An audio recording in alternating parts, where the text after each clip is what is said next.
Hello, welcome back to the sideboard one last time here at the StarCityGames.com Team Open in Cincinnati. Part of the SCG Tour brought to you by Ultimate Guard and Okie Dokie Dice.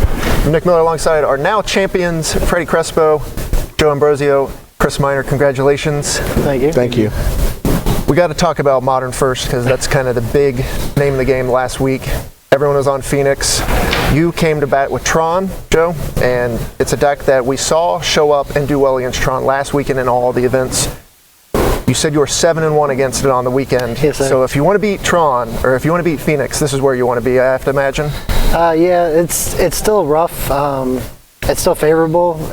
But normally you just want to Tron and just do Tron things. But in Phoenix, you actually still have to do thinking once you get Tron. Just a little more difficult, but. Right, and a lot of people are thinking about these decks that can beat Phoenix but aren't quite as good against the field. Your deck, still very good against the field as well. Yes, good against everything. It also does help to have two teammates to back me up when I do mess up. But yeah, I didn't have very much challenge outside of like normal matchups. Now in that game 3, when you keep your hand, you know, all the pressure is on that match. You have Tron clearly there, but no real payoff as of yet. So are you sweating anything there? I did have an Ancient Stirrings to hopefully find me one, and I hope I had time to get there. But I did have the Graph Digger's Cage just to stave off the Phoenixes early on. So I'm glad that all those cantrips got me something. Freddie, you of course brought mono red. The two mono red decks in day 2 met in the finals, so it's kind of fitting there. You know, that match was like an hour ago at this point. Yeah, but, that was a while ago. How do you like your deck on the weekend? I love mono red. Anybody who knows me knows that I'm a pretty aggro player. I play mono red pretty often, to be honest. Qualified for Pro Tour mono red. You know, just gave my buddy a good 75, and he qualified for the Pro Tour recently with it. So I think it's really well positioned right now in the meta. You have white weenie everywhere. People audibling to green-white tokens. You have, so between Chain Whirlers and Cannonades, kind of where I want to be at. Its worst matchup is Esper. I think Esper's a real solid deck, but it's also 3 colors and can kind of stumble along the way as well. I think everybody was on the hype train for Sultai, and I just really think that deck is not as good as everybody thinks it is. It's, you know, for such a strong hold on the meta for so long, especially in the Pro Tour, and for no top 8s and not to really see it very often make any impact except, you know, on live tournaments, except maybe online. I think those numbers kind of they have to say something pretty loud. So, and even in that matchup, I just feel like, you know, if you know what you're doing and you can just, you know, definitely take care of Training Wheels, which is Wild Growth Walker. You know, as long as you can finesse that, it's pretty easy peasy. How do you feel about your list? Because you had, you had the Fiery Cannonades and all that stuff to kind of go big or go long in certain matchups, and Risk Factor as well. Any changes or any recommendations, or do you like what you got? I like what I got, but I will say there are times where I go a little bit, you know, faster with. We had came up with a list previously, me and Joe, with Flame of Kelds and Risk Factors, 3 Flame of Kelds, and then maxing out on Risk Factor. I really like that plan as well, to be honest. It's a little bit faster, and it also can do more damage. I feel like it's just really about the meta, right? Like whatever you think you're going to see, you just kind of try to change it up.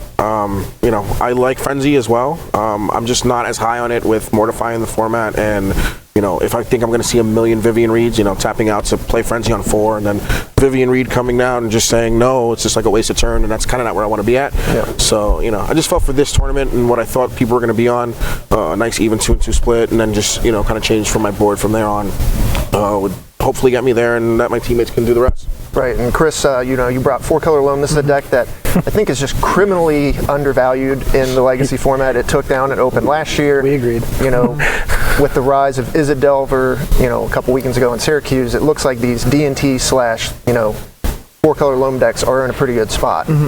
Yeah, I mean, just the fact that you can play Chalice of the Void on turn 1 is, I think, what makes that deck fantastic, and then also the fact that neither Reliquary, I think, is one of the best creatures in Legacy, but it's the fact that the deck can do pretty much whatever it wants because it has access to pretty much every single color but blue, and so has the ability to beat all the fair decks while also being able to hold off a lot of the combo decks or a lot of the Delver decks with a lot of lock pieces.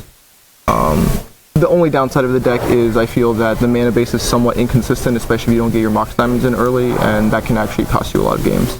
Right, and what about the Depths deck? Because that's the other kind of big player right now. The Golgari Depths deck? For the most part, I think the deck is fine. The ability to, I guess, turn 1 or turn 2 a Marriott Lodge against somebody who's not running Swords to Plowshares or something like that, just the game just ends immediately. But if you're prepared for that deck, then I don't really think it's that big of a problem. Right, I was going to say, how do you feel with your deck against? Oh, with my deck? Yeah. 75% on winning. So you would say 4-color loam's a pretty great spot to be. Oh yeah, definitely. We got to see some cool ones like Marchesa come out. That was nice. Any other, tools you're gonna play in that deck or mess around with? Johnny Vengeance, baby. Yeah, I mean Johnny Vengeance. I mean, pretty much the only like flex spots in the board are like the Planeswalkers. So a lot of times you can either decide to play like Garruk Relentless if there's a lot more aggro in the meta and you want to be able to just make tokens. Sometimes people like to run Toxic Deluge as like an additional sweeper.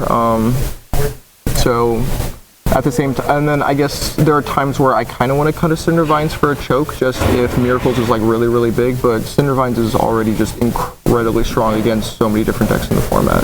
All right, well, this was a long tournament. You guys had to grind this one out for sure. You're the champions now. Any final shout outs or anything you want to say about the event? I'll let him start.